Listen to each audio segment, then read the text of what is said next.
So much fun. We didn't know where it was going, especially once we get to the end of the first episode. So here we are. You got to be excited to get this out there in the world because don't really know there's anything else quite like it, right? I mean, it's been pretty surreal. All day I've kind of been talking about how I've always known it was, going to go on Netflix. It was going to go international. That was always very exciting, but it's never felt quite real. And even on launch day, it doesn't feel real yet.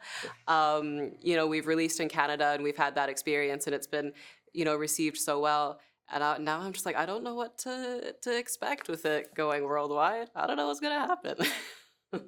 Yeah. Are you ready for that kind of attention? Because it's probably a little bit different than up there. Yeah, I mean, we'll see when it happens. I'm just kind of taking things in stride, and yeah, just excited for people to experience, north of north, to experience the Canadian Arctic where I grew up. It's pretty cool. Yeah. Well, I mean, it's not a place that I originally thought that I would want to go, but after seeing it, I was like, you know what, this would actually be kind of a nice place to live and, raise a family, right? Yeah, I mean, I'm always saying I'm so grateful to have grown up in Ecuador. It's really informed and it's made me who I am, and I'm so grateful to go back often. And all of my family still lives there, and living in a small community. I think people often have this idea that it's so remote and isolated and disconnected.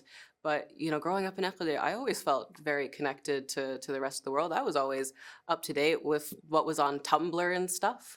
So it's fun to be able to express that through the show as well, and pop culture references and fashion and all of these things, set in such a specific location, but still very much like modern and real and yeah. Why do you all of a sudden need a job anyway? I don't need a job. I want a job. Is Ting okay? I mean, I thought pilots made good money. This isn't about Ting or money. This is about me. I want to have something of my own. Well, then learn how to sew, because I'm tired of fixing your parkas. Oh, hey, ladies. Wrong door, handsome. Hey, wait. Where were you the fall of '98? This might sound crazy, but are you my dad? Huh? I thought Santa was my grandpa. I'm not sure what to do with that, so I'm just gonna leave. Every time, huh? I love you. I love you. Hey, be good. Never. You want to help me sort bullets? Yeah.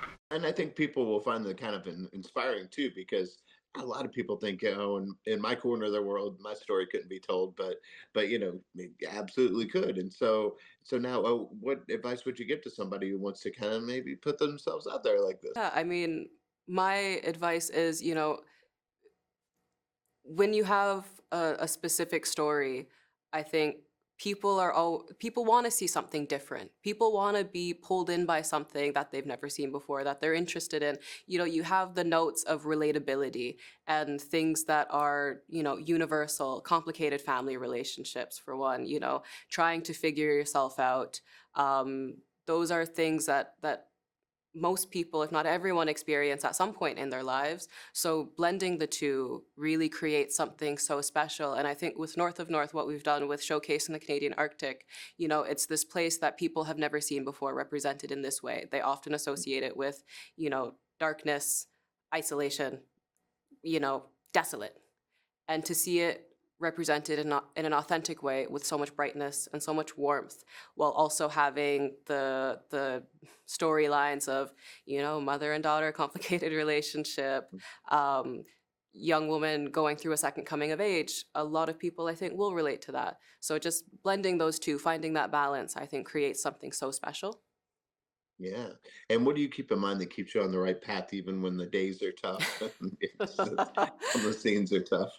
I think in creating the show, people would come up to me and be like, "Oh, you're leading a Netflix series. This is going to be huge. That must be a lot of pressure." And it really didn't feel that way. And I think it's because the showrunners, Stacey Oglock McDonald and Alethea Anachak Baril, they're also from the north and had written this story. And from the moment that I read the scripts, it was so authentic. It was so real to what I knew. And, the larger picture was always the most important thing. It was about not just creating a show, but representing our community and changing people's idea of the Arctic. And so sharing that with them and with some of our other cast who were from the north, like Micah Harper, who plays Nevi, is from Iqaluit. Zorga Khaunak, who plays Millie, is from Iglulik. Um, being able to share that, uh, responsibility and excitement for sharing the story, always reframed things in the larger picture, and doing this for the community and having the community so involved in creating it. Just we all made something together, and that was the most important thing. Yeah, and I think people will take a lot away from it, and also have a really great time watching it. So thank you so much for putting it out there, and we'll tell everyone to check it out. Look forward to talking to you again soon. All right, thank you so much for having me. Chat again Okay, soon. thank you.